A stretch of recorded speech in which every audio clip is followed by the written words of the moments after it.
It's Aislinn here. Welcome back if you are returning, and welcome if you are new. This is my bookish channel. So I'm going to be changing things up a bit again because I am a squirrel and I'm still trying to figure out what types of videos I really like to do. It's September and I have yet again not made a to be read pile. I have been struggling so much with to be read piles and even more with wrap-ups. So yeah, that's a thing that's been going on. So I think what I'm going to do is I'm going to get into a little bit of an August wrap-up here, and then I'm just going to go back to I think what I started in the very beginning, where it was a little bit more casual vlog type style, where I told you about the books I was reading and what I thought of them. More review type videos, especially in series. I really want to get into series reviews because I do think series, especially if people are reviewing books individually, they don't really get, I'm going to say, fair reviews a lot of times. So I will talk about books individually, I think, and then like review with the series as a whole and how I liked how it came together or didn't like or whatever. For August, I basically finished 2 books. Now, mind you, one of them was a chunker of a book. The first book I finished was The Queen's Poisoner by Jeff Wheeler. This is a fantasy that is told through the eyes of a 8-year-old boy. Or at least this first book is. I think the series is going to follow his life. So like in the first book here, he's 8 and he's just been taken away from his family to go to the King's Fountain, which there is a whole plot with that spoiler free, I don't really want to get into. And I enjoyed it a lot more than I thought I would, because obviously I'm not an 8-year-old boy. I did not connect with the character whatsoever. However, that being said, the characters and the world building that Jeff Wheeler has started with, it's an excellent prologue. A very long prologue, because it's like 339, 40 pages, but it is an excellent setup. And I think this is going to be one of these series. It's a 5-book series. It's just going to keep getting bigger and broader and more characters. And, as, this boy grows up and we follow his life. The other book that I started and finished, the big-ass one, was Legacy of Steel by Matthew Ward. This book does not suffer from second book syndrome at all.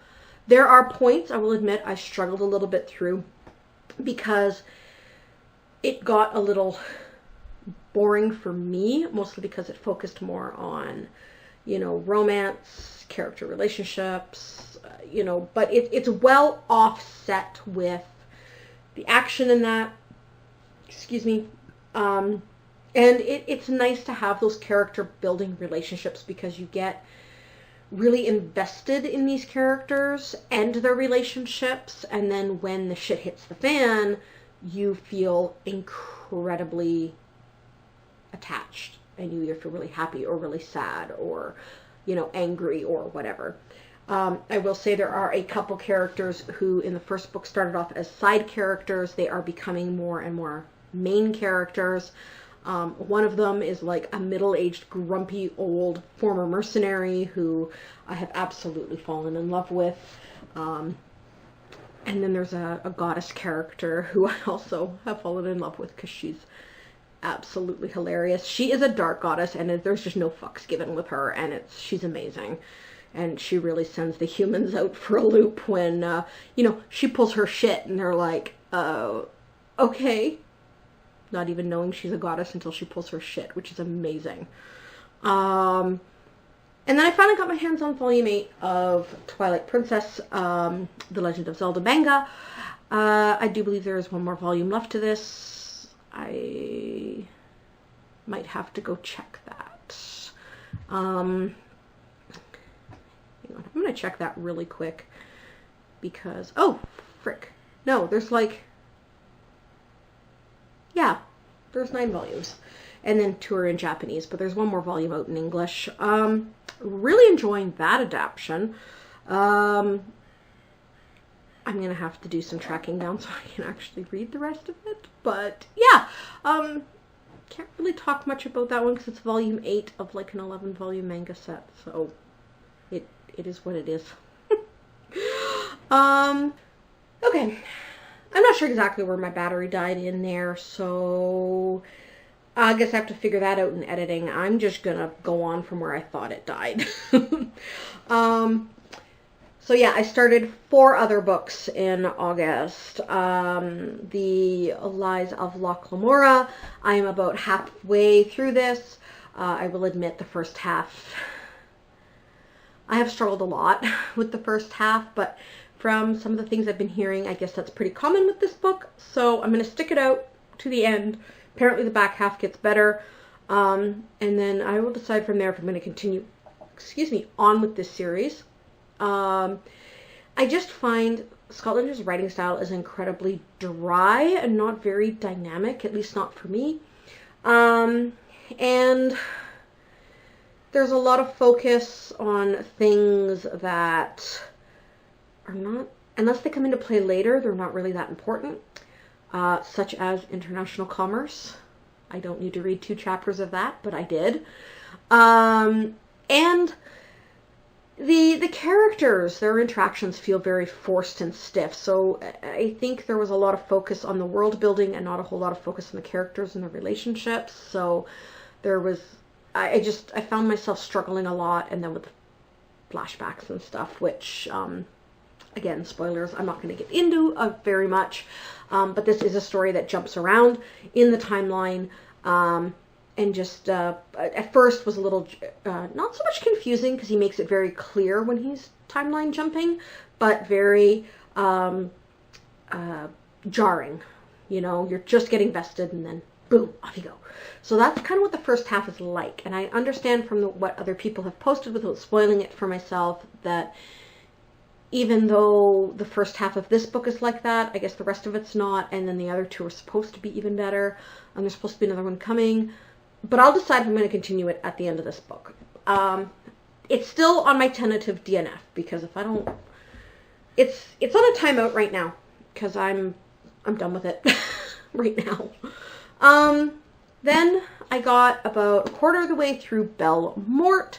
This is a vampire story by Bella Higgins. I do believe this is a YA. I picked it up in my mid-grade section. But then I have since been back to the bookstore and I have seen it in the young adult section. So I think the first time when I picked it up and I looking for a good vampire mid-grade, I think it was shelved. But it's still good. There's a little bit of insta-love in it that I'm not really on. But I mean, what I've read so far is pretty good. I haven't finished it. I can't judge it. I will be finishing it because it is that interesting enough. Then I am about 3/4 of the way done through This Woven Kingdom.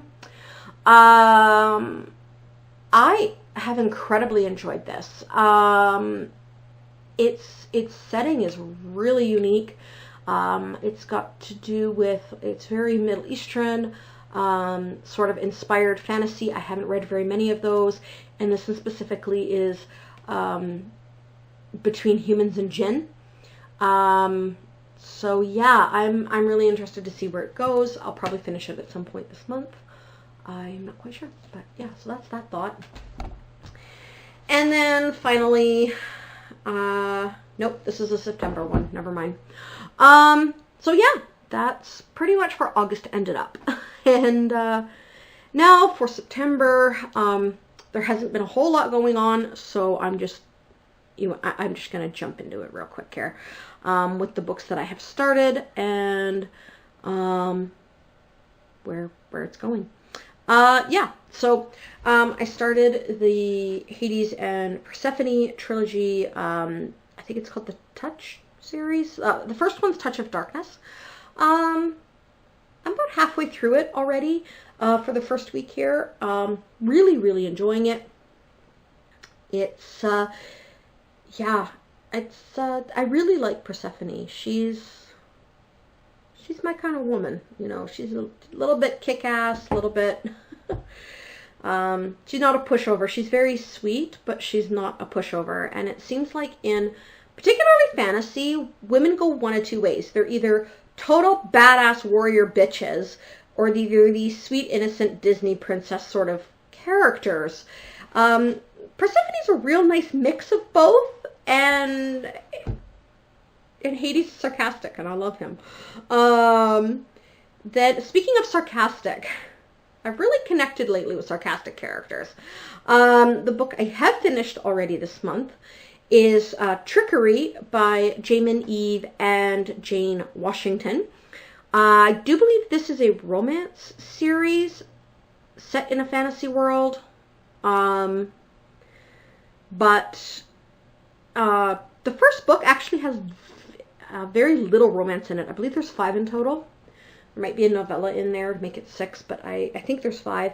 The first book is, I mean, there's attraction, but there's not really a whole lot of romance, which I wasn't really expecting. I was kind of expecting to go into it and it'd be like insta-lovey and just, you know, and be like, oh God, I gotta read 5 books of this.